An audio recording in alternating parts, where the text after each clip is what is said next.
Hello everyone, good morning. Welcome to Glance academy. दोस्तों, आज हम लोग यूपी स्पेशल पेपर 5 और पेपर 6 जो कि यूपी पीसीएस मेंस का पेपर है, उसके अंतर्गत हम लोगों ने डे 1 से डे 4 तक के सारे टॉपिक को डिस्कस किया और जो भी आपको क्वेश्चन दिए जा रहे थे उसके मॉडल आंसर के तरीके से मैं आपको चीज़ों को डिस्कस भी कर चुका हूं। आज हम लोग डे 5 और डे 6 है, जिसमें डे 5 में हमारा पंचायती राज से संबंधित प्रश्न होगा और डे 6 में हमारा राज्यपाल से संबंधित जो प्रश्न है, इन दोनों पे चर्चा करेंगे कि किस तरीके से मॉडल आंसर को तैयार किया जाएगा। यानी अगर आपके एग्जाम में जो प्रश्न पूछा जा रहा है उसमें क्या हम ब्रेक डाउन करेंगे, किस तरीके से हम फैक्ट को इंक्लूड करेंगे, किस तरीके से हम इन चीजों को अंडरस्टैंड करके एक बेहतर उत्तर लिखने का प्रयास करेंगे। तो चैनल पे पहली बार हो तो सब्सक्राइब कर लेना दोस्तों, और अगर आप भी इस तरीके के पेड बैच से हमारे जुड़ना चाहते हैं तो वीडियो के नीचे दिए गए व्हाट्सएप नंबर पे आप पूरी डिटेल ले सकते हैं, क्योंकि अभी हमारे द्वारा पेपर 5 और 6 की मेंस आंसर राइटिंग बैच को चलाया जा रहा है, जिसमें डेली हम लोग एक क्वेश्चन को देते हैं, टॉपिक को देते हैं और उस पर आपकी कॉपी वगैरह इवेल्युएट की जाती है, फीडबैक दिया जाता है और साथ ही साथ आपको अगले दिन मॉडल आंसर के तौर पे एक लेक्चर भी दिया जाता है, समझाया जाता है कि किस तरीके से आप एक अच्छा लेक्चर या अच्छा आंसर राइटिंग कर सकते हैं। तो टॉपिक पे चलते हैं। देखिए, यहां पर सबसे इंपॉर्टेंट चीज जो हमारी होती है कि पहले ट्राई टू अंडरस्टैंड क्वेश्चन, कि क्वेश्चन को समझने का आपको पहले प्रयास करना है। पहले आप इस हैबिट को अगर डेवलप करना शुरू कर दोगे तो बहुत बेहतर होगा। आपको ये नहीं मानना है कि अभी आप एग्जाम हॉल में बैठे हुए हो, लेकिन इतना जरूर मानना है कि एग्जाम हॉल में बैठे हो तो कैसे आपका प्रोसेस होना चाहिए। बहुत सारे बच्चों की मैं कॉपी चेक कर रहा हूं तो मैंने ये नोटिस कर रहा हूं कि उन्होंने क्वेश्चन की डिमांड को नहीं समझा, फिर किसी का कमेंट आ रहा है कि सर मैंने बाद में देखा कि कहीं समस्या गायब है, कहीं समाधान ही गायब है, कहीं दोनों में बैलेंस ही नहीं है। तो अकॉर्डिंग टू क्वेश्चन आपको आंसर लिखना है। तो सबसे पहला जो हमारा स्टेप होता है, चाहे वो आप एग्जाम हॉल में दीजिए या फिर अपने घर पे अगर आंसर राइटिंग की प्रैक्टिस कर रहे हैं, तो सबसे पहला स्टेप है कि पहले क्वेश्चन को अच्छे से रीड करिए, अच्छे से समझिए और साथ ही साथ उसको ब्रेक करने की कोशिश करिए जितने भी पार्ट में आप तोड़ सकते हो। इट मींस अब आपको यहां लिख रहा है कि उत्तर प्रदेश में पंचायत के गठन की प्रक्रिया को समझाएं और उत्तर प्रदेश में पंचायत की समस्याओं का समाधान प्रस्तुत करें। तो हर एक शब्द को नहीं तोड़ना है, लेकिन इसमें कीवर्ड्स को देखना है। अब क्या उत्तर प्रदेश कोई शब्द है, क्या कोई कीवर्ड्स है? नहीं। यूपी पीसीएस दे रहे हो तो उत्तर प्रदेश की बात ही होगी। में कोई शब्द है क्या? नहीं। जैसे एक दो बच्चों की क्वेरीज थी कि सर हम बिल्कुल प्रश्न को तोड़ ही नहीं पा रहे हैं, समझ ही नहीं पा रहे हैं। को, का, में, करें और ये सब कॉमन वर्ड है दोस्तों। ये सब तो बस प्रश्नों की शोभा बढ़ाने के लिए कि किस तरीके से प्रश्न को तैयार किया गया है। ये कीवर्ड्स नहीं होते। कीवर्ड्स होते हैं जहां पर प्रश्न की रिक्वायरमेंट है, जो प्रश्न की डिमांड है। जैसे पंचायत के गठन की प्रक्रिया, इसको आपको बताना है कि what is the process of establishment in UP, मतलब कि एस्टैब्लिशमेंट करने का क्या प्रोसेस है आपके पंचायत का, पहली चीज। दूसरा पूछ रहा है कि उत्तर प्रदेश में पंचायत की समस्याओं का समाधान, यानी जो प्रॉब्लम है उसका सॉल्यूशन क्या है, प्रॉब्लम सॉल्यूशन ओरिएंटेड। तो दो पार्ट मुझे दिख रहे हैं क्वेश्चन के। क्या और भी कोई पार्ट दिख रहा है?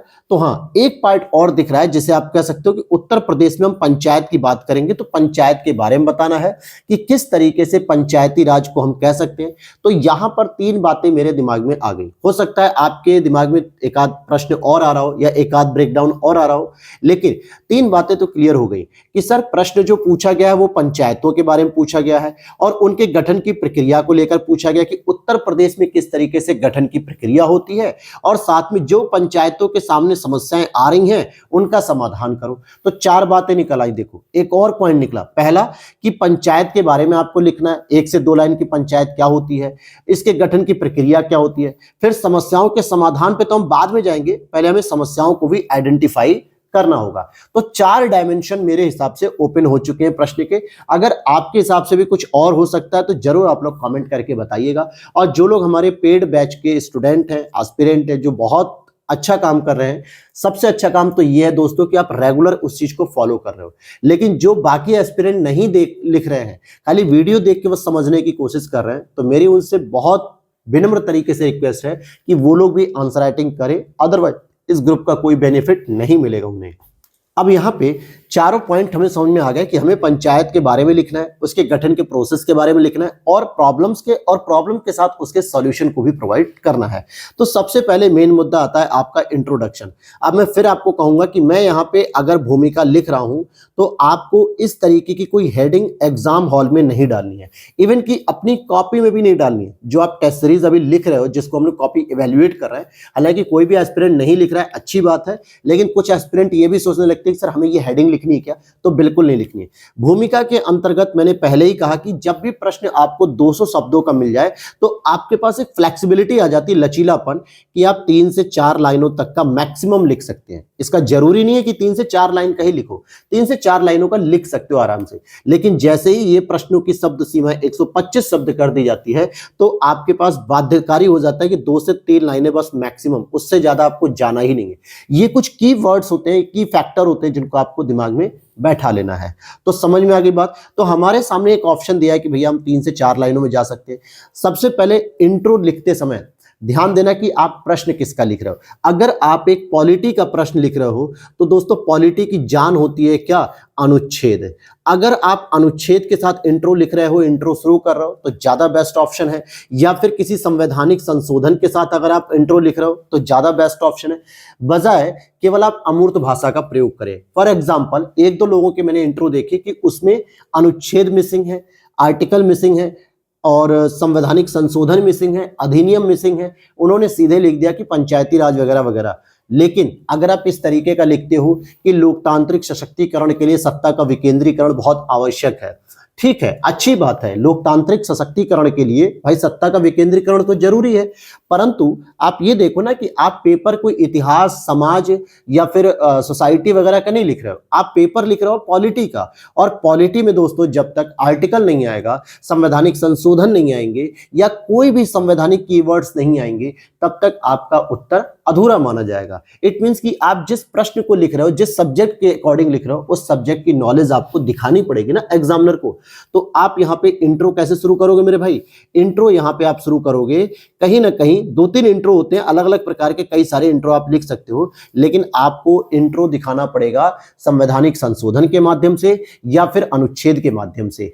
अब जैसे अगर मैं बात करूं कि मैं यहीं पे लिख देता हूं जैसे कि लोकतांत्रिक, ध्यान देना, लोकतांत्रिक सशक्तिकरण के लिए, क्योंकि लोकतंत्र को अगर हमें सशक्तिकरण करना है, इट मींस कि जनता को सशक्तिकरण करना है, तो लोकतांत्रिक सशक्तिकरण के लिए, ध्यान देना, लोकतांत्रिक सशक्तिकरण के लिए सत्ता के विकेंद्रीकरण का, सत्ता के विकेंद्रीकरण का, ध्यान से समझिएगा, सत्ता का विकेंद्रीकरण करने के लिए, ध्यान समझना, लोकतांत्रिक सशक्तिकरण एक कीवर्ड्स मैंने यूज कर दिया, उसके लिए हमें सत्ता का विकेंद्रीकरण करना है। और सत्ता का विकेंद्रीकरण करने के लिए, ध्यान से समझिएगा मेरे दोस्त, करने के लिए 73वां, चलो पंचायत की बात हो रही है तो हम 74वां नहीं लिखेंगे, 73वां संवैधानिक संशोधन। अच्छा, इसको कुछ बच्चों ने क्या किया, शॉर्ट में लिख दिया। मेरे भाई एग्जामिनर इस चीज को नहीं कंसीडर करेगा, इस चीजों को मत अपना जो है कि दिमाग ज्यादा लगाओ। कुछ बच्चों ने क्या लिखा, इस तरीके से लिख दिया स। अरे भाई आप पढ़ रहे हो पॉलिटी, इन शॉर्ट हम भी पढ़ रहे हैं, हमने समझ लिया, एग्जामिनर भी जानेगा, लेकिन ये एक वैलिड शब्द नहीं है। इस तरीके के शब्दों से बचिए, पूरा प्रॉपर लिखिए आप इस तरीके से। आपको एग्जाम लिखना है भाई, आप उसमें शॉर्टकट क्या लगा रहे हो, ठीक है। संवैधानिक संशोधन, और यहां पे ध्यान देना कि 1992 का ये अधिनियम है, 93 का नहीं, बल्कि 1993 में ये लागू होता है 24 अप्रैल 1993 को, जिस समय पंचायती राज दिवस को सेलिब्रेट किया था। लेकिन यहाँ अधिनियम की बात हो रही है, ठीक है। तो यहां पे आपको इस तरीके से लिख देना है, क्या लिख देना है, अधिनियम, संवैधानिक संशोधन अधिनियम 1992 के द्वारा।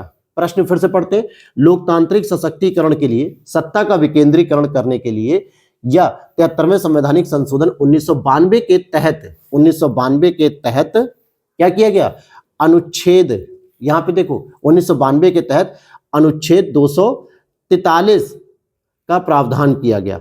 ऐसे भी लिख सकते हैं, 243 का प्रावधान किया गया, जिसमें पंचायतों से संबंधित प्रावधान है, जिसमें पंचायतों से संबंधित प्रावधान है, पंचायतों से संबंधित प्रावधान है।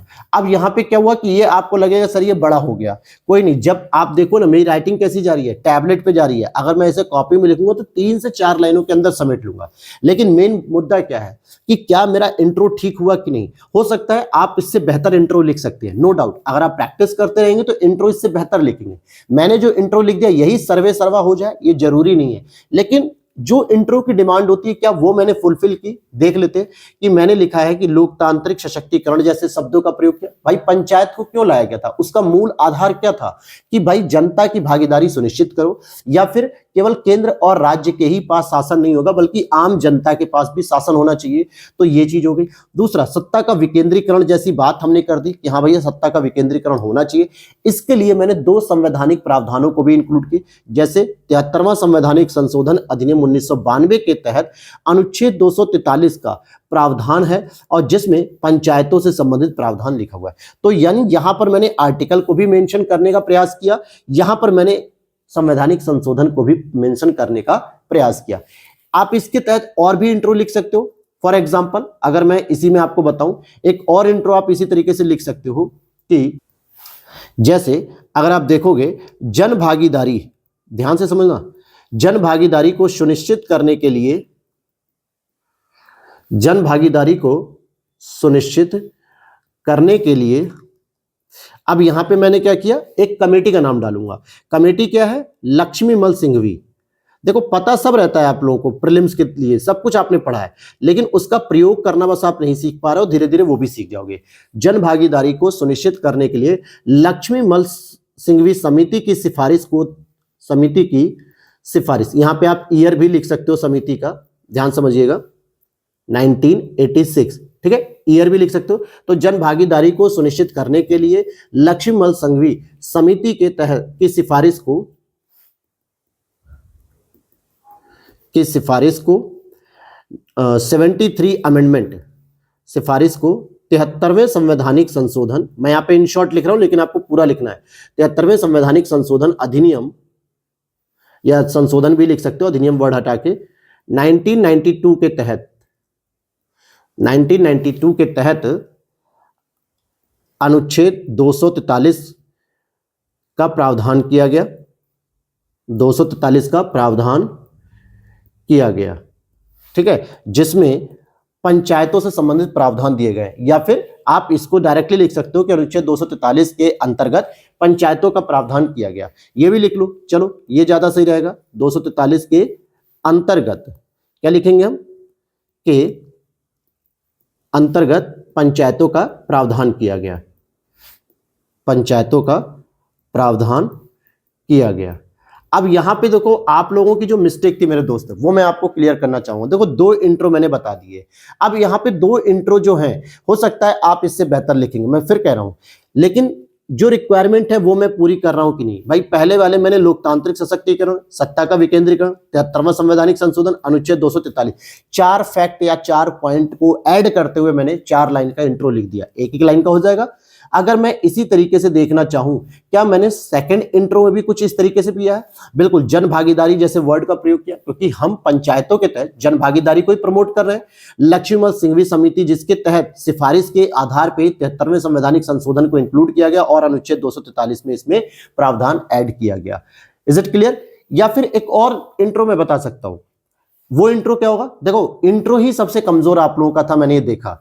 इंट्रो क्यों कमजोर था? क्योंकि आपने जो भी इंट्रो लिखा उत्तर प्रदेश के पंचायती राज से संबंधित इंट्रो शुरू कर दिया कि 1947 का अधिनियम है या 1961 का अधिनियम है या जो है कि 73वें संवैधानिक संशोधन। नो डाउट इंट्रो अच्छा था, लेकिन और भी बेहतर कर सकते हो जब आपके पास एक आपका कंफर्टेबल सब्जेक्ट आ जाता है, पॉलिटी जैसा सब्जेक्ट जिसमें हर बच्चे को कॉन्फिडेंस होता है कि मैंने लक्ष्मीकांत रट रखी है, मेरे क्वेश्चन प्रीलिम्स में सही हो जाएंगे। लेकिन मेंस में भी तो आप इंक्लूड करो 3 से 4, या फिर आप एक ऐसी एक और इंट्रो भी लिख सकते हो, ठीक है, 1 मिनट, आप इस तरीके से इंट्रो को लिख सकते हो। अब इंट्रो का एक और पॉइंट अगर मैं बता दूं तो आप डीपीएसपी का प्रयोग करो। भैया डीपीएसपी के अनुच्छेद 40 के तहत पंचायतों की संकल्पना को, क्या लिखा है?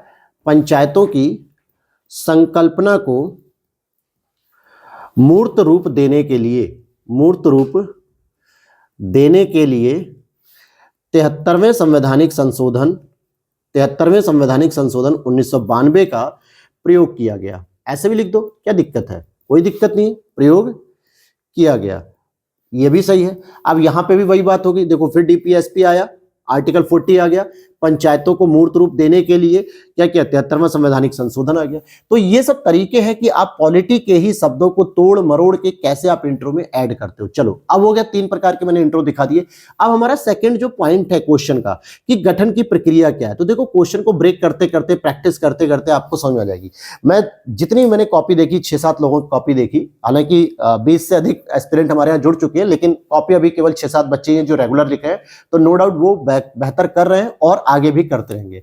तो आप इसमें देखो कि आपने जो इंट्रो दिया वो आप खुद देख लेना अपनी कॉपी में कि आपने जो इंट्रो दिया वो बहुत कॉमन दिया, यानी यूपी सेंट्रिक दे दिया, जबकि यूपी सेंट्रिक नहीं देना था। डिमांड आपकी थी पंचायत पे, तो पंचायत से रिलेटेड आप इंट्रो दे दो। अब आ जाओ गठन की प्रक्रिया में। यहां पूरा आपको एक छोटा सा एक बॉक्स बना लेना होगा जिसमें आपको लिखना होगा कि गठन की प्रक्रिया, ठीक है। एक तरीके से इस तरीके से बॉक्स बना लोगे। अच्छा, 1-2 लोगों का डायग्राम मैंने देखा वो गलत लिखा हुआ था, 1 या 2 लोगों का था जिन्होंने क्या किया, इस तरीके से सर्कल बनाया, एक इधर लिख दिया जिला पंचायत, एक इधर लिख दिया क्षेत्र पंचायत, एक इधर लिख दिया ग्राम पंचायत। ये गलत है, ये पूरी तरीके से डिनाई कर दिया जाएगा, ये पूरी तरीके से गलत माना जाएगा। क्यों माना जाएगा गलत, उसके पीछे रीजन मैं बताता हूं।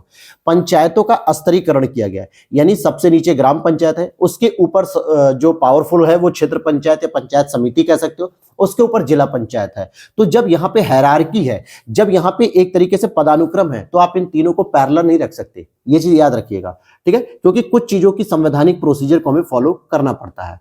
तो हम यहाँ पे क्या करेंगे, मान लेते हैं हम एक डायग्राम यहाँ पे बना लेते हैं इस तरीके का, ठीक है, देखें बनता है कि नहीं, हाँ बन गया।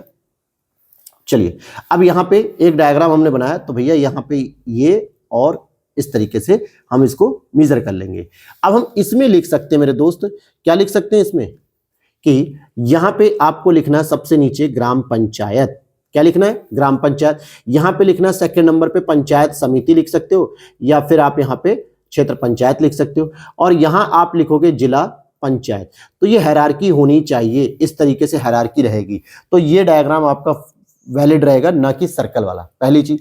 अब यहाँ पे गठन की प्रक्रिया के अंतर्गत आपको क्या बताना है कि कैसे इसका गठन होता है। तो भैया गठन की प्रक्रिया में आपको बता देना है कि ग्राम सभा पहली क्या होती है, ग्राम पंचायत कह दो या ग्राम सभा कह सकते हो उसे, ठीक है। तो ग्राम पंचायत की जो प्रक्रिया होती है कि इसमें कौन कौन शामिल होता है, इसके बारे में आपको बता देना है कि जितने भी ग्राम सभा में पंजीकृत मतदाता होते हैं, एक कैंडिडेट की मैंने कॉपी चेक की, उसमें केवल पंजीकृत शब्द लिखा था।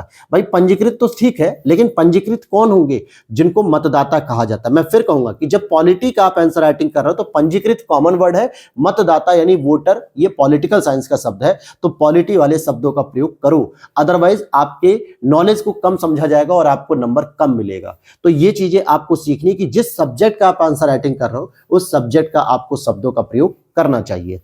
क्लियर हो गई बात। तो यहां पे आप इन चीजों को मेंशन कर सकते हो एक एक दो दो लाइनों में भैया कि कैसे करना है इसका। ग्राम सभा में जो है कि जो प्रधान होते हैं और जो बाकी सदस्य होते हैं उनका चुनाव कौन करता है, जनता के द्वारा किया जाता है, मतलब जो पंजीकृत मतदाता होते हैं उनके द्वारा प्रत्यक्ष रूप से किया जाता है। बस ये एक लाइन लिख दो, कुछ नहीं लिखना ज्यादा, सीधे लिख दो यहां पे कि ग्राम प्रधान एवं, राइटिंग पे मत जाइएगा, बस शब्दों को सुनिए, एवं सदस्यों का चुनाव प्रत्यक्ष रूप से पंजीकृत मतदाताओं, ग्राम सभा में पंजीकृत, ये भी वर्ड यूज करना है, ग्राम सभा, पता चले कहीं पड़ोसी से नहीं करना है, ठीक है। ग्राम सभा में पंजीकृत मतदाताओं द्वारा किया जाता है, प्रत्यक्ष रूप से ग्राम सभा में पंजीकृत मतदाताओं द्वारा किया जाता है, ठीक है। इसमें कोई भी इतना इफ और बट नहीं लगाना है मेरे दोस्त, बस लॉजिक कुछ मत लगाओ, जो आपको पता है ठीक से उसे प्रेजेंट करने की कला ही आंसर राइटिंग कहलाती है। आपको पता कितना वो आपसे नहीं चेक किया रहा, वो आपका प्रीलिम्स में चेक हो चुका है। लाखों की भीड़ में से अगर आप निकल के प्रीलिम्स पास करके मेंस लिख रहे हो तो नो डाउट आपको फैक्ट पता है, तभी आपका प्रीलिम्स हो गया। लेकिन आपको जो भी चीजें पता है उसको परोसना कैसे है, उसको प्रेजेंट कैसे करना है, ठीक है, ये चीजें। अब ग्राम सभा के साथ आप लिख सकते हो पंचायत समिति, ठीक इसी तरीके से पंचायत समिति में आप देखोगे कि जो इनके वार्ड मेंबर होते हैं या जो इनके सदस्य होते हैं उनका चुनाव तो हो जाता है भैया प्रत्यक्ष रूप से, और जो बाकी इसके जो जिला पंचायत जिसको ब्लॉक प्रमुख कहा जाता है वो होते हैं अप्रत्यक्ष रूप से चुनाव, और इनका जो है कि इनके सदस्यों के द्वारा ही कर लिया जाता है।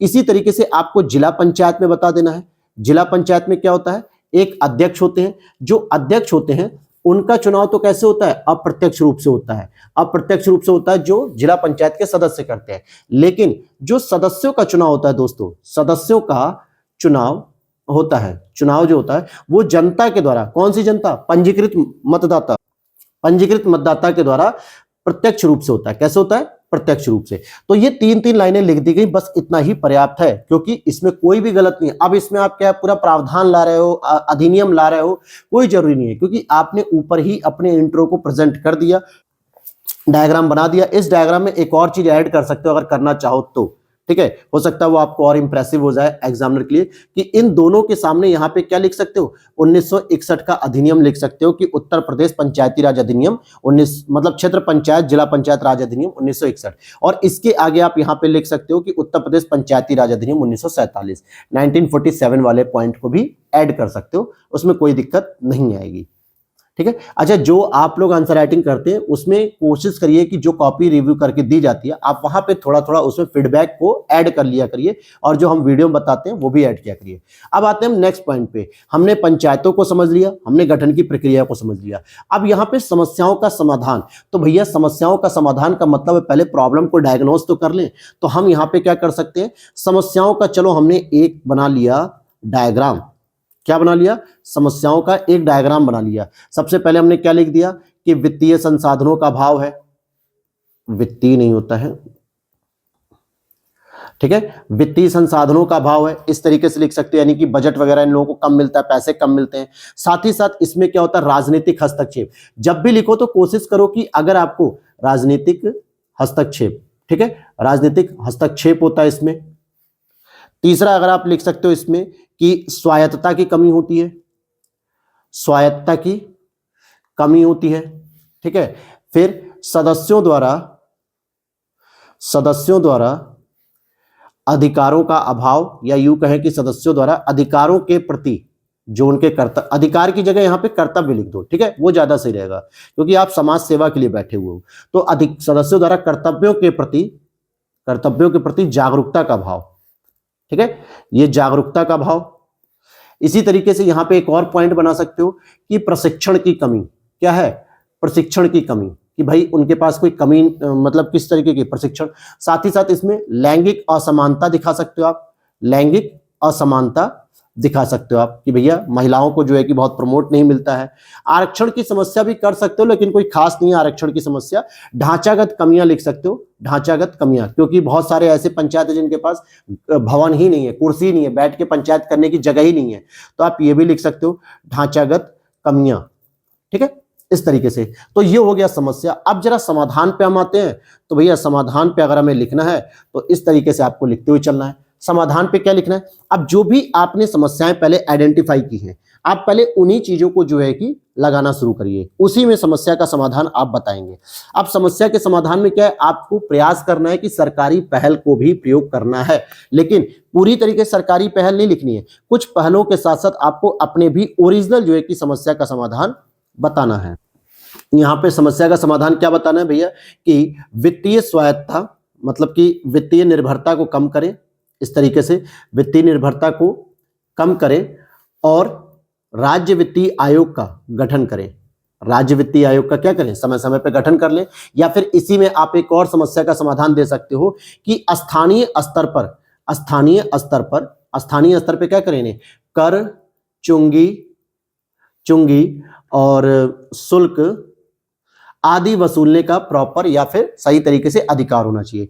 दूसरी बात करें कि राजनीतिक रूप से इसको तटस्थ किया जाए, क्योंकि इसमें जो राजनीतिक हस्तक्षेप हो रहा है ये बहुत प्रॉब्लमेटिक है। तीसरा, प्रशिक्षण देने का भी प्रोग्राम चलाया जाए, ठीक है, इस तरीके से जो है कि क्षमता निर्माण जिसको हम लोग कहते हैं। तो अब क्षमता निर्माण हो गया। साथ ही साथ एक दो बच्चों ने लिखा था, बड़ा अच्छा लिखा था उन्होंने, कि ग्राम चौपाल का गठन किया जाए। बिल्कुल सही था कि ग्राम चौपाल में क्या है कि जो भी समस्याएं हैं उनको जो है कि एड ऑन किया जाए, उस पर चर्चा की जाए, ग्राम चौपाल का गठन किया जाए। और इसी तरीके से आपने जैसे 3-4 लिख दिए। अब यहाँ पे देखो ये लैंगिक असमानता, तो लैंगिक असमानता क्यों है कि भैया जो ये प्रधान पतियों का जो कल्चर है ना, प्रधान पतियों की संस्कृति को समाप्त किया जाए। प्रधान पतियों की संस्कृति को समाप्त करने के लिए कानूनी उपाय, कानूनी उपाय, या फिर यहीं पे आप ब्रैकेट में लिख सकते हो आरक्षण का प्रावधान कि आर्टिकल 243 डी के द्वारा आरक्षण दिया जाए ताकि महिलाओं के आरक्षण को प्रभावित किया जाए। तो ये सभी चीजें हो गई। साथ में इसमें क्या करो, 5-6 पॉइंट लिखने के बाद आपको क्या करना है। अच्छा, क्यों आप फोकस ज्यादा करोगे इस पे? क्योंकि भैया प्रश्न में ही पूछा गया है आपसे समस्याओं का समाधान, तो समाधान भी आपको बताना है। अब यहां पर आप क्या लिखोगे, समाधान के तौर पर आपको बता देना होगा, और 1-2 पॉइंट आप लिख सकते हो योजनाओं से, जैसे ई पंचायत पुरस्कार हो गया, एक ये भी हो गया। फिर इसी में आपको एक और लिख देना है कि मुख्यमंत्री पंचायत पंचायत प्रोत्साहन पुरस्कार योजना, क्या लिख देना है, पुरस्कार योजना। ठीक है, ये 2017 से 18, ये हो गया आपका इस तरीके से। तो अब इनमें से मैंने क्या किया, मैंने आपको पूरा डिटेल कर दिया क्वेश्चन को। ये जरूरी नहीं है कि आपको पूरा लिखना है भाई। इंट्रो वगैरह आप देख रहे हो, मेरा एक पेज क्यों भर गया, क्योंकि मैंने 3 अलग अलग इंट्रो बताए हैं। तो ये मत दिमाग में रखना कि सर आप तो 200 वर्ड की लिमिट क्रॉस कर गए हो। मेरा काम है समझाने का, मैं आपको चीजों को समझा रहा हूं, और फिर इसी तरीके से आप इस पर एक बेहतर सा निष्कर्ष लिख सकते हैं। बेहतर निष्कर्ष क्या लिखेंगे कि भाई पंचायती राज के गठन होने से, या पंचायती राज के गठन के परिणाम स्वरूप, जो भी लिख सकते हो आप, जनता में जागरूकता एवं जन भागीदारी के प्रति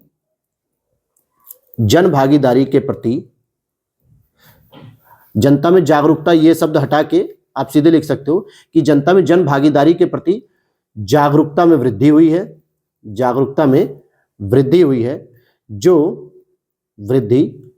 है, जो क्या लिखोगे आप यहां पे, जो लोकतांत्रिक, जैसे अगर हमें लिखना है कि भाई लोकतांत्रिक पद्धति को लाया गया है, तो लोकतांत्रिक सशक्तिकरण के लिए क्या लिखोगे कि एक आवश्यक तत्व है, यानी जनता की भागीदारी होना एक आवश्यक तत्व होता है भाई, लोकतांत्रिक भागीदारी। तो इस तरीके से आप कंक्लूजन को और बेस्ट कर सकते हैं।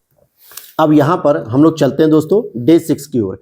डे 6 में क्या है, हमने, हालांकि वीडियो बड़ी हो रही होगी लेकिन कोई बात नहीं, आराम से पेशेंस के साथ आप समझते हुए चलेंगे तो सारी चीजों को बहुत आसानी से टैकल कर लेंगे।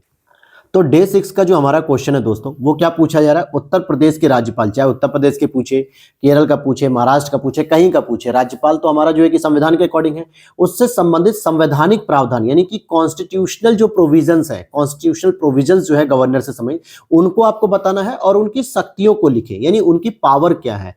अब यहां पर आपको समझना है कि 3 पॉइंट निकल के आ रहे हैं। सबसे पहले आपको राज्यपाल के बारे में 1-2 पॉइंट बताने पड़ेंगे, साथ ही साथ उनसे संबंधित जो संवैधानिक प्रावधान है उनके बारे में बताना पड़ेगा, और फिर उनकी शक्तियों के बारे में वर्णन करना है।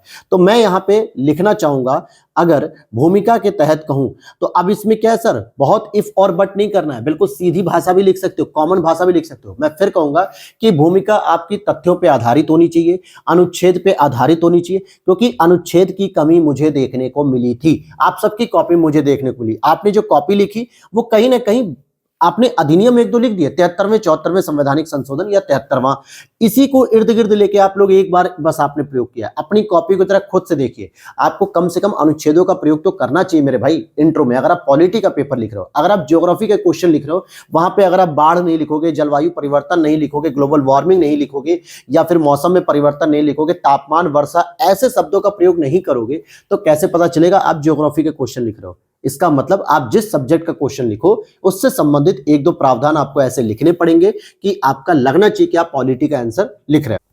तो यहां पे सीधी सीधी बात हम लिखेंगे कि संवैधानिक अनुच्छेद या संवैधानिक प्रावधान, जो भी आप लिखना चाहो यहां पे मेरे दोस्त, जो भी आप लिखना चाहो, या डायरेक्टली चलो हम लिख लेते हैं अनुच्छेद 153 होता है ना, हाँ 153, अनुच्छेद 153 के अनुसार, ठीक है, अनुच्छेद 153 के अनुसार प्रत्येक राज्य का राज्यपाल होगा, प्रत्येक राज्य का राज्यपाल होगा। ठीक है, ये हो गया, प्रत्येक राज्य का राज्यपाल होगा, जो क्या करेगा, जो अपनी अधीनस्थों, ध्यान समझना, जो अपनी अधीनस्थों की सलाह पर कार्य करेगा। बस इतना ही लिख दिया, क्या दिक्कत है, इसमें भी कोई क्या कमी है बताइए भाई। अब राज्य का राज्यपाल होगा, प्रत्येक राज्य का एक राज्यपाल होगा और जो अपने अधीनस्थों की सलाह पर कार्य करेगा, जिसे मंत्रिपरिषद कहते हैं। अनुच्छेद भी मैंने इंक्लूड कर दिया, 153 हो गया। या फिर आप इसको और बेहतर करोगे तो उत्तर प्रदेश के राज्यपाल करके कर सकते हो, या ऐसे भी लिख सकते हो कि राज्यपाल एक संवैधानिक पद है जो राज्य का प्रमुख होता है, जिसके बारे में अनुच्छेद 153 के तहत कहा गया है कि प्रत्येक राज्य का एक राज्यपाल होगा। यानी आपने राज्यपाल को जो इंक्लूड किया या इंट्रोड्यूस किया, वो मैंने कहीं ना कहीं आर्टिकल के माध्यम से कर दिया। ये जरूरी ये है कि भाई अनुच्छेद आपका होना चाहिए। Is it clear? चलो आगे देख लेते हैं अब हम लोग यहाँ पे जो मेन बॉडी पूछी गई संवैधानिक प्रावधान, क्योंकि आपसे एक अगर पर्टिकुलर पूछता कि भाई इसके राज्यपाल के बारे में बताओ और इसकी कार्यकाल का चर्चा करो या शपथ की चर्चा करो या केवल शक्तियां पूछता, यहाँ पे संवैधानिक प्रावधान से ही आपको समझ लेना चाहिए कि सर राज्यपाल के बारे में हम जो कुछ भी लिखेंगे वो सभी कुछ संवैधानिक प्रावधान होगा। इट मीन्स कि बॉडी का आधा पार्ट तो ये हो गया क्वेश्चन का। दूसरा, उनकी शक्तियों का वर्णन करें, ये इसका दूसरा पार्ट हो गया। अगर मैं कहता यहाँ पे कि भैया आपको राज्यपाल की केवल कार्यपालिक की शक्ति बतानी है तो पूरा फोकस उस पर होता, लेकिन यहाँ पे मैंने प्रश्न को बड़ा कर दिया और 200 शब्दों का आपको लिमिट दे दिया कि संवैधानिक प्रावधान। अब संवैधानिक प्रावधान पहला पॉइंट हो गया। संवैधानिक प्रावधान में आप क्या लिखोगे कि भैया राज्यपाल की अगर हम योग्यता की बात करें तो ये भी तो एक संवैधानिक प्रावधान होगा। योग्यता के साथ साथ अगर आप उसके नियुक्ति की बात कर रहे हैं तो ये भी एक संवैधानिक प्रावधान होगा।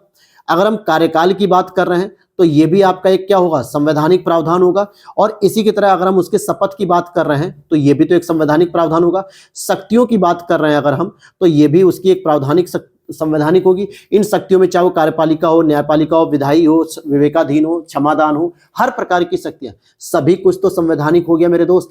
संविधान का ही तो वर्णन है, तो इट मीन्स की बॉडी के आधे पार्ट में तो संवैधानिक प्रावधान मैंने पूछा और आधे पार्ट में आपको उनकी शक्तियों का डिस्कस करना था। हालांकि अभी राज्यपाल के क्वेश्चन मैंने एक आध लोगों के चेक किए, पूरे नहीं चेक कर रहे थे, लेकिन मैंने ये देखा कि उसमें जो जो चीजें हैं, कमियां हैं कुछ, क्योंकि कॉपी भी आप लोगों ने अभी तक नहीं भेजी, तो चलो उसका रिव्यू मिल जाएगा, फीडबैक। अब योग्यता के बारे में, नियुक्ति के बारे में, कार्यकाल के बारे में, शपथ के बारे में, तो इसमें आपको योग्यता बता देना है कि भैया आर्टिकल 157, मैं फिर कहूंगा अनुच्छेद का प्रयोग करते हुए चलिए, 157 के तहत भारत का नागरिक होना चाहिए, 35 वर्ष की आयु पूरी कर चुका हो, लाभ के पद पर नहीं होना चाहिए और संसद के सदन या राज्य विधानमंडल का सदस्य नहीं होना चाहिए। इस तरीके से 4 पॉइंट बना दिए। नियुक्ति की बात करेंगे तो अनुच्छेद 155 के तहत क्या करेंगे, इसको जो नियुक्ति है वो राष्ट्रपति के द्वारा मनोनीत किया था, राष्ट्रपति के द्वारा मनोनीत किया था। कार्यकाल की बात करेंगे तो ये आर्टिकल 156 के तहत हम बात करेंगे। इसमें क्या लिखना है हमको, कार्यकाल सामान्यतः 5 वर्ष का होता है, परंतु ये प्रसाद पर्यंत भी धारण करता है पद, राष्ट्रपति के प्रसाद पर्यंत पद धारण करेगा। शपथ की बात करेंगे तो आर्टिकल 159 के तहत आपको बताया देना है कि हाई कोर्ट के जो चीफ जस्टिस होते हैं या मुख्य न्यायाधीश होते हैं, उनके द्वारा शपथ इनको दिलाई जाती है। अब जरा मुझे बताओ कि आपके प्रश्न को क्या गलत कोई ठहराएगा? संवैधानिक प्रावधान पूछा गया है तो भैया संविधान से संबंधित जो भी इसके प्रावधान है आप बता दो।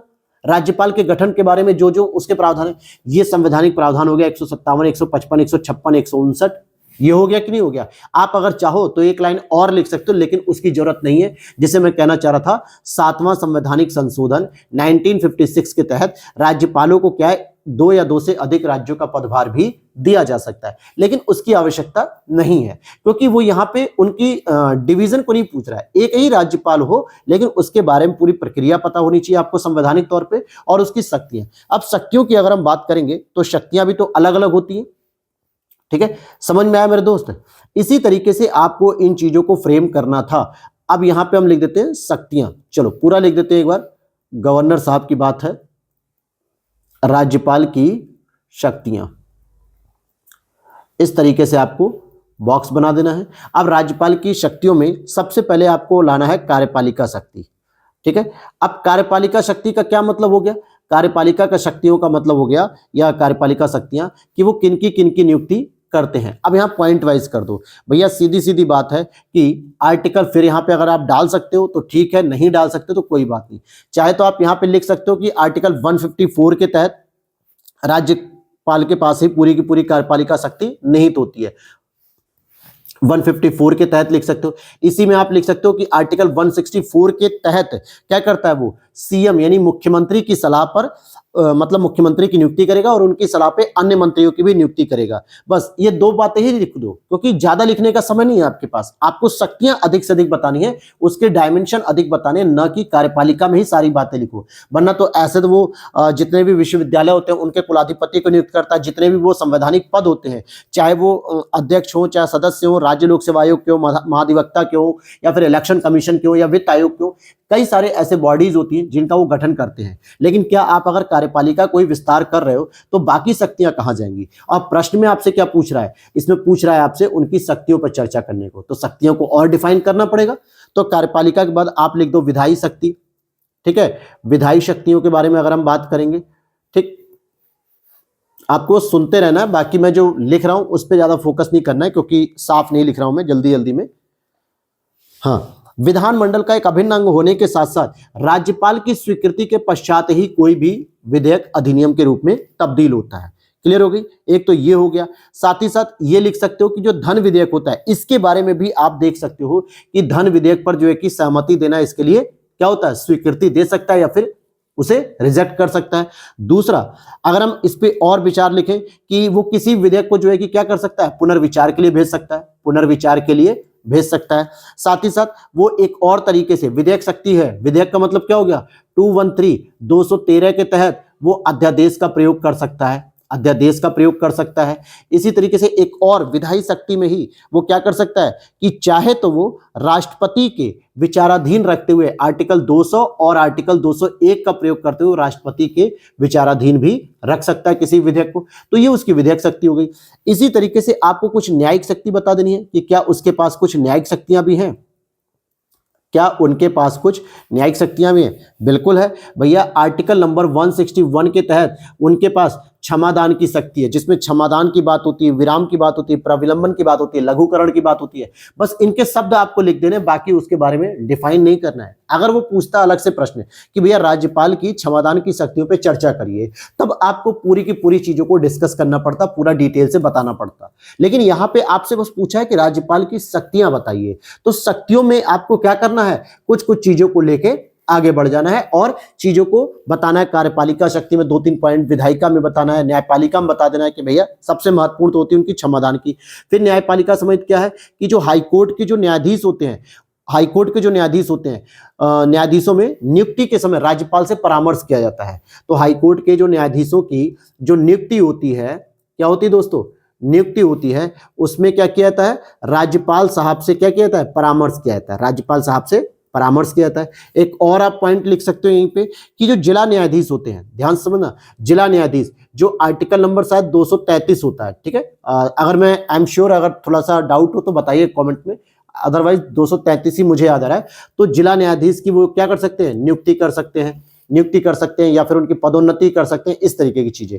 और कौन सी शक्ति हो सकती है? वित्तीय शक्ति भी तो होती है मेरे दोस्त, वित्तीय शक्तियां भी तो होंगी इनके पास, ठीक है। अब वित्तीय शक्तियों में आप लिख सकते हो, क्या लिख सकते हो? वित्तीय में क्या है? वित्त विधेयक हो गया, धन विधेयक हो गया, इसके बारे में। या यूं कहो कि भैया राज्यपाल की पूर्व स्वीकृति से, राज्यपाल की पूर्व स्वीकृति से क्या लिखेंगे कि उत्तर प्रदेश का बजट प्रस्तुत किया जाता है, उत्तर प्रदेश का बजट प्रस्तुत किया जाता है, ये उनकी वित्तीय शक्ति हो गई। या फिर धन विधेयक पे जो है कि जो धन विधेयक होता है वो भी क्या होता है? इनकी पूर्व स्वीकृति से प्रस्तुत होता है। कुछ इनकी विवेकाधीन शक्तियां होती हैं जिसे आपको इग्नोर नहीं करना है, ध्यान समझना, क्योंकि विवेकाधीन शक्तियां भी इनकी इंपॉर्टेंट है। उसमें कहीं नहीं कह रहा है कि आपसे सारी शक्तियां नहीं लिखनी है, ये भी लिखनी है, ठीक है। स्पष्ट बहुमत न होने पे वो क्या कर सकता है? सीएम की नियुक्ति कर सकता है, कि अगर देखता है कि वो विधानमंडल में कोई स्पष्ट बहुमत नहीं है तो किसी भी नए सीएम की नियुक्ति कर सकता है। साथ ही साथ अगर आर्टिकल 356 का प्रयोग करते हुए संवैधानिक तंत्र के विफल होने पर राष्ट्रपति शासन की डिमांड कर सकता है वो। तो ये कुछ आपने देखा कि मैंने शक्तियों को भी पॉइंट आउट कर दिया और प्रावधान भी बता दिए। अगर इस तरीके से आपने उत्तर लिखा है तो बेहतर उत्तर लिखा होगा, नो डाउट। इंट्रो जो है कि मैं यहाँ पे आपको फिर बता चुका हूँ कि इंट्रो आप समझ गए होंगे लगभग, और मैं कॉपी में फीडबैक बताता हूँ कि किस तरीके का इंट्रो लिखना होता है। पहली चीज, लाइनों को लिमिटेड करने का प्रयास करिए, हमेशा 3 से 4 लाइन, 2 से 3 लाइन ऐसे ही लिखिए। 125 शब्दों का प्रश्न है तो ये 2 से 3 लाइन काफी है। 200 शब्दों का प्रश्न है तो 3 से 4 लाइन सफिशिएंट है। लेकिन उन लाइनों में तथ्य भी होने चाहिए, फैक्ट भी होने चाहिए, साथ ही साथ उसमें कॉन्सेप्ट या अवधारणा भी होनी चाहिए, जैसे अभी मैंने पंचायतों से संबंधित बताया। और यहां पे कोई रॉकेट साइंस यूज नहीं किया, लेकिन जो बेसिक वर्ड था, कीवर्ड्स था, आर्टिकल था, उसका प्रयोग किया। संवैधानिक प्रावधान में जितने भी प्रावधान आपको पता है सब अनुच्छेद जरूर मेंशन होने चाहिए। अगर आपने अनुच्छेद नहीं लिखा मेरे दोस्त, तो अब कॉपी में अनुच्छेद लिख कर मत भेजना। देखो, अगर आपको ऑनेस्ट रिव्यू चाहिए तो आपने जो कॉपी लिख ली हो तो उसी को भेज देना, बार बार उसे एडिट मत करना कि वीडियो देख ली सर की, अब तुरंत हम सारे के सारे एडिट कर दें। किसी और को दिखाने के लिए, किसी और को खुश करने के लिए आपको नहीं चेंज करना। अपनी कमी को एक्सेप्ट करो कि हाँ सर, मैंने आर्टिकल्स लिखे थे लेकिन कम लिखे, 1 से 2 ही लिखे, अगली बार से मैं पॉलिटी के क्वेश्चन में आर्टिकल्स को मेंशन करूंगे हर जगह पे। ये जरूरी है अपने आप को एडमिटेड करना, ठीक है। राज्यपाल की शक्तियां, क्योंकि अगर आप अनुच्छेद नहीं लिख रहे हो मेरे दोस्त, समिति नहीं लिख रहे हो, संवैधानिक संशोधन नहीं लिख रहे हो, तो कहीं ना कहीं आप उत्तर में कम लिख रहे हो, चीजों को कम लिख रहे हो। कंक्लूजन क्या है भैया? कंक्लूजन में क्या है? सबसे बड़ी एक समस्या होती है कि राज्यपाल के पद की समस्या होती है, ठीक है। अदरवाइज आप कंक्लूजन में लिख सकते हो कि राज्यपाल के पद को, जो संवैधानिक है, प्रसाद पर्यंत की अवधारणा से मुक्त करते हुए उसे मुक्त रूप से काम करने दिया जाए। या यूं भी लिख सकते हैं कि राजनीतिक दबाव को कम करते हुए, ठीक है, राजनीतिक दबाव हो गया या राजनीतिक हस्तक्षेप हो गया, इस तरीके के शब्दों का प्रयोग करके आप कंक्लूजन को लिख सकते हो कि भैया राजनीतिक दबाव को कम करते हुए, या बिल्कुल ही उसे न्यूट्रल करना चाहिए। एक और कमेटी का नाम लिख सकते हो, जैसे पुंछी आयोग हो गया, ठीक है, या फिर आप सरकारिया आयोग का नाम लिख सकते हो। इन कमेटी की सिफारिश को भी प्रयोग कर सकते हो इसमें, इस कमेटी की सिफारिश को भी प्रयोग कर सकते हो। भैया पुंछी आयोग ने क्या कहा, सरकारिया आयोग ने क्या कहा था, ठीक है, इनके द्वारा कि भैया जो राज्यपाल का पद है वो संवैधानिक पद है और इसके कार्यकाल को 5 वर्ष का सुनिश्चित कर देना चाहिए, तो इनका प्रयोग करके भी आप कंक्लूजन को लिख सकते हो। Is it clear? तो ये चीज आपको समझ में आ गई। तो उम्मीद करता हूं दोनों प्रश्न आपको बहुत बेहतर तरीके से समझ में आए होंगे। और अगर वीडियो अच्छी लगे तो लाइक करके जाना दोस्तों, और साथ ही साथ दोस्तों के साथ शेयर जरूर किया करो यार। चैनल पे पहली बार हो सब्सक्राइब कर लेना। और अगर आप भी हमारे इस प्लान से जुड़ना चाहते हो, इस आंसर राइटिंग प्रोग्राम से, तो मैं एक नंबर यहाँ पे लिख देता हूँ, आप उस पर जो है कि व्हाट्सअप कर लेना 8527594636। यहाँ पर आप व्हाट्सअप करोगे, मैसेज कर दोगे, कॉल पिक नहीं होगी, केवल मैसेज आपको करना है, वहां पे मेरी टीम आपको पूरी डिटेल दे देगी। तो मिलते हैं नेक्स्ट वीडियो में। जय हिंद, जय भारत।